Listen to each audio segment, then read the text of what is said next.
Assalamualaikum warahmatullahi wabarakatuh. With me Miss Olivita Valentina. This is the first week of the 5 weeks that we will be going through next. Jadi minggu ini adalah minggu pertama yang akan kita jalani dari 5 minggu ke depan. Jadi nanti bakal ada 5 materi untuk 5 minggu. Okay, so today, the first week we will talk about narrative text, introduction and understanding. Jadi untuk di minggu pertama ini kita akan membahas pengertian dan juga pemahaman tentang narrative text. Okay, we're going to learning objective. Learning objective, the first, understand what a narrative text is. Second, recognize its structure and language features. Jadi untuk yang pertama, tujuan dari memahami narrative text ini, kita bisa memahami apa itu narrative text yang pertama. Jadi nanti kita bakal belajar apa sih yang ada di dalam narrative text ini, apa itu narrative text. Dan yang kedua itu ada mengenal struktur dan unsur kebahasaan yang ada di narrative text. Setiap teks, tidak cuma narrative text saja, itu masing-masing akan memiliki struktur kebahasaan dan juga ciri-ciri dari mereka. Nah, nanti kita juga bakal mempelajari struktur dan unsur kebahasaan apa saja yang digunakan dalam narrative text ini.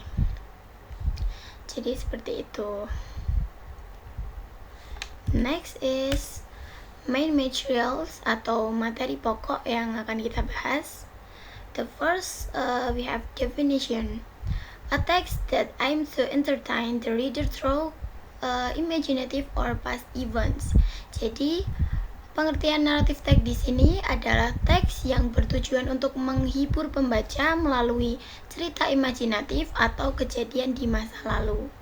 Jadi dengan garis besar bahwa naratif teks itu tujuannya untuk menghibur, dan itu dari kejadian-kejadian yang telah lampau, dari kejadian-kejadian masa lalu, jadi sudah terlewat. Nah, cerita itu juga berasal dari imajinasi atau tidak nyata, jadi bukan berdasar fakta tapi berdasarkan karangan manusia, jadi menjadi untuk menghibur, dan itu terjadi di masa yang sudah terlewat atau masa lampau. Sudah paham ya di sini? Okay, the second, types of narrative text. Di jenis teks naratif ini, seperti yang kita tahu, itu ada fables, legend, fairy tales, and myths. Nah, jadi pasti kalau kita membahas naratif teks, yang pasti kalau Miss bilang itu untuk tujuannya menghibur, dan itu imajinatif atau tidak nyata, dan itu terjadi di masa lalu, pasti kalian bakal langsung berpikir kalau itu seperti fable atau cerita binatang, atau mungkin cerita rakyat, fairy tale, or myth. Ya, itu benar sekali. Jadi contoh-contoh dari pengertian naratif teks, contoh-contoh dari naratif teks ini yaitu bisa jadi cerita binatang tadi atau cerita legenda. Nah, biasanya yang terkenal banget di daerah kita itu biasanya apa? Mitos, legenda-legenda, cerita-cerita binatang. Seperti kalau kita pernah dengar si kancil, nah itu kan masuk ke cerita binatang. Si kancil itu masuknya ke cerita binatang. Terus juga ada cerita rakyat seperti Malin Kundang, ataupun seperti Batu Menangis, atau mungkin Bawang Merah dan Bawang Putih, dan cerita-cerita lainnya. Kalau biasanya kita juga mendengar tentang seperti Cinderella ataupun Snow White. Nah, itu kita juga mendengar, tapi kan itu dari luar ya, dari luar Indonesia. Biasanya kalau di masyarakat kita itu yang lebih dikenal seperti cerita-cerita legenda, karena itu dari nenek moyang. Tapi kita juga tahu karena cerita Cinderella dan juga seperti Snow White itu sudah legend banget ya, itu sudah turun-temurun diwariskan ya kepada generasi ke generasi. Jadi kita sendiri juga tidak asing dengan cerita-cerita itu.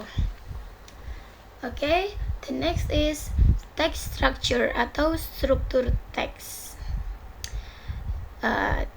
We have orientation, complication, resolution, and coda.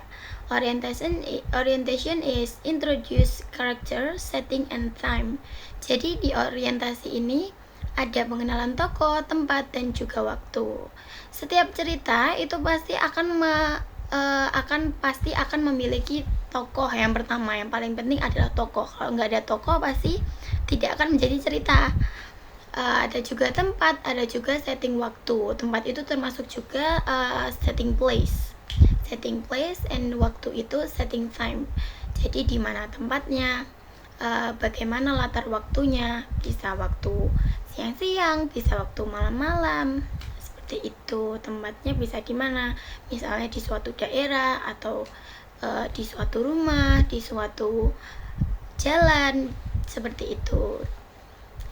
Biasanya kalau di misalnya nih di Malin Kundang, nah itu kan dia pelaut, nah itu nanti tempatnya itu bisa di laut, seperti itu. Yang kedua ada complication, the problem arise. Jadi complication di sini adalah munculnya konflik atau masalah. Setiap cerita pasti mempunyai masalah yang bikin kita itu menjadi tertarik untuk mendengarkan cerita tersebut.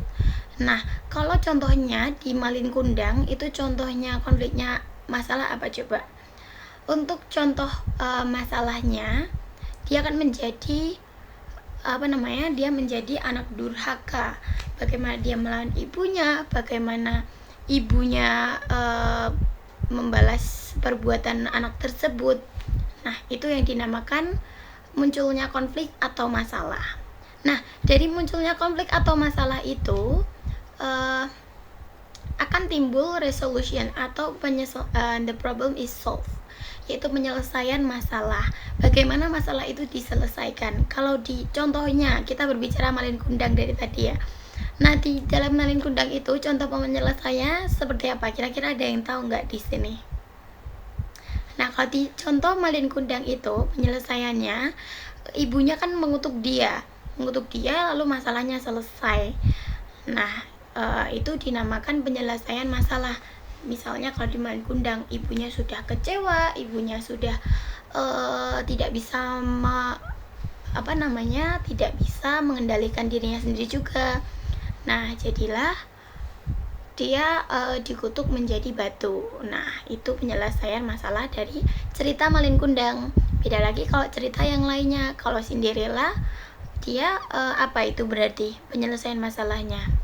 Dia bisa mendapatkan pangeran, seperti itu ya kalau kalau Cinderella. Okay, the next is coda atau pesan moral. Nah, after the problem is solved, pasti ada moral message di dalam cerita tersebut.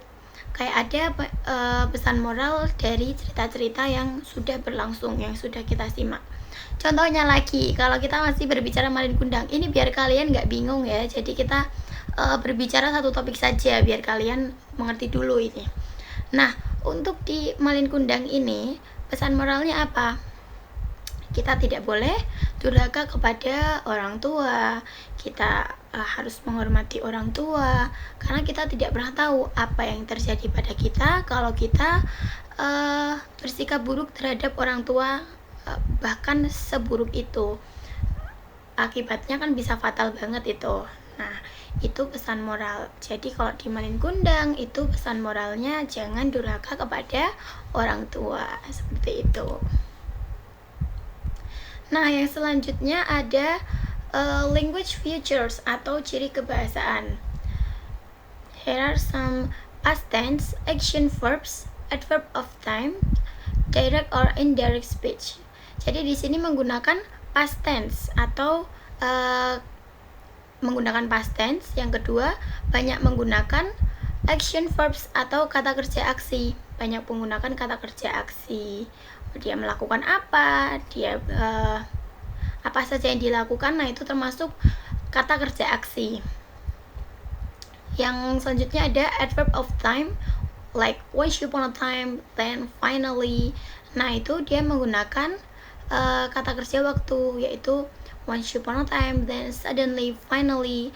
Kalau biasanya yang kita temukan dalam awal-awal itu pasti kan once upon a time itu menceritakan suatu hari bla bla bla bla, kayak ada seorang putri, ada seorang pangeran. Nah, diawali dengan once upon a time. That's we call adverb of time atau kata kerja waktu. Yang keempat ada direct or indirect speech, langsung atau tidak langsung, seperti itu. Nah, untuk contoh teksnya seperti yang kita bahas tadi ya, itu ada Malin Kundang, The Lion and the Mouse, and Cinderella. Kalau kita biasanya paling tahu itu tentang Malin Kundang tadi ya, karena itu sudah sangat-sangat familiar ya di kuping orang Indonesia, karena itu juga asalnya dari negara kita sendiri, jadi ya wajar. Kalau mungkin kalian tahu yang ini The Lion and the Mouse, ini pasti kalian cuma sedikit aja yang kalian mengerti, karena mungkin ini bukan dari Indonesia ya. Tapi beda kalau di Cinderella ini, walaupun dari luar tapi dia sangat terkenal banget ya pada waktu itu, karena juga ada filmnya juga mungkin ya, jadi bisa jadi turun temurun juga ceritanya. Okay, so that was the material for today. Thank you for your attention. Wassalamualaikum warahmatullahi wabarakatuh. See you.